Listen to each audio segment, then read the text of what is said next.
Hai semua, selamat kembali. Hari ini kita nak borak pasal satu subjek yang sangat best, iaitu Reka Bentuk dan Teknologi atau RBT untuk tahun 4. Jom kita tengok macam mana subjek ni boleh ubah meja yang bersepah tu jadi satu peluang untuk hasilkan rekaan yang gempak. Mesti biasa nampak keadaan macam ni kan? Pensel sana sini, buku tak tersusun. Nampak macam masalah remeh je. Tapi, dalam dunia RBT, ini bukan sekadar sepah biasa. Sebaliknya, ia sebenarnya satu cabaran reka bentuk, satu jemputan untuk kita mula berfikir secara kreatif untuk cari jalan penyelesaian. Dan dari sinilah segalanya bermula. Okey, jom kita bedah sikit apa sebenarnya maksud reka bentuk ni dalam konteks sekolah. Adakah ia pasal lukisan dan seni semata-mata? Atau ada lagi yang lebih mendalam? Ini dia definisinya ikut kurikulum. Perasan tak ada dua perkataan penting kat situ? Terancang dan memberi impak.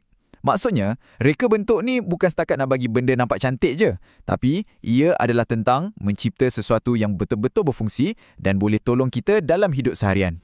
Jadi, subjek ni ada 4 tiang utama. Apresiasi, aplikasi, pembuatan dan penilaian. Benda ni semua macam satu kitaran lengkap yang ajar murid dari A sampai Z.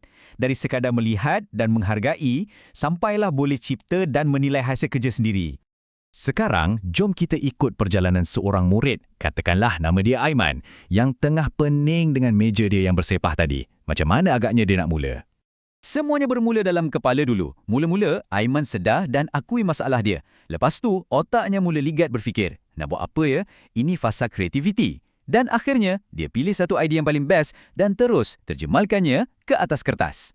Tapi, lakaran Aiman ni bukan conteng-conteng biasa tau. Dalam RBT, ia dipanggil lakaran bermaklumat. Kiranya, ia macam pelan tindakan atau blueprint projek tu. Mesti ada label, cadangan bahan nak guna dan juga ukuran. Dari sinilah idea mula nampak macam, boleh jadi realiti ni.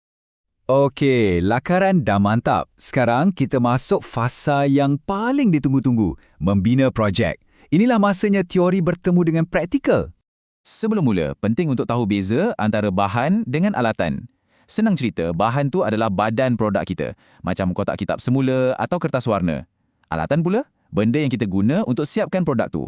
Dan yang paling best, RBT sangat galakkan guna bahan kitar semula. Bagus kan? Belajar sambil jaga alam sekitar. Proses membina ni pun kena ikut tertib. Macam ikut resepti.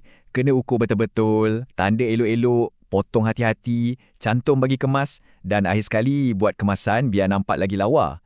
Setiap langkah ni sebenarnya melatih disiplin dan ketelitian murid tu. Dan ini bahagian yang menarik. Sambil Aiman tengah sibuk memotong dan mencantum, dia juga kena fikir pasal elemen reka bentuk. Tapak kena stabil ke tak? Warna nak pilih yang mana? Saiz ngam tak dengan meja? Nampak tak? Setiap keputusan yang dibuat ada sebab dan prinsip reka bentuk di sebaliknya. Tada! Projek Aiman dah pun siap. Nampak hebat. Tapi perjalanan belum tamat lagi. Fasa terakhir dan yang paling penting adalah penilaian. Adakah rekaan dia ni betul-betul berjaya selesaikan masalah asal tadi? Masa inilah murid-murid diajar untuk jadi pengkritik untuk hasil kerja sendiri. Diorang kena tanya soalan-soalan macam ni. Bekas pensel aku ni cukup kuat ke? Muat tak semua pensel aku? Nampak kemas tak? Ini sebenarnya satu latihan pemikiran kritis yang sangat bagus.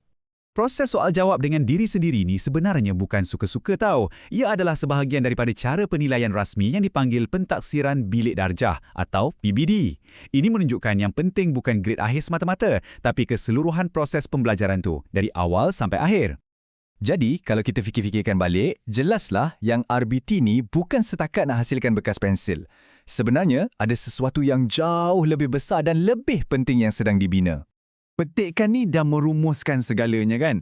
Matlamat utamanya adalah untuk membentuk generasi masa depan yang mampu berfikir, yang boleh mencipta. Ia tentang bagi mereka keyakinan untuk tengok satu masalah dan cakap, aku rasa aku boleh reka sesuatu untuk selesaikan benda ni.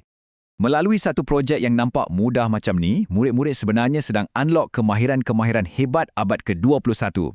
Kreativiti diasah, pemikiran kritis dirangsang, kebolehan selesaikan masalah makin tajam dan bila mereka bentangkan hasil kerja, kemahiran komunikasi pun meningkat. Jadi, lain kali bila kita dengar tentang subjek reka bentuk dan teknologi, janganlah kita anggap ia kelas pertukangan biasa. Ia sebenarnya sebuah makmal idea tempat generasi akan datang belajar untuk tukar masalah kepada penyelesaian. Persoalannya sekarang, kalau seorang budak umur 10 tahun boleh selesaikan masalah di mejanya, bayangkan masalah besar apa lagi yang menanti untuk diselesaikan oleh seorang pereka muda.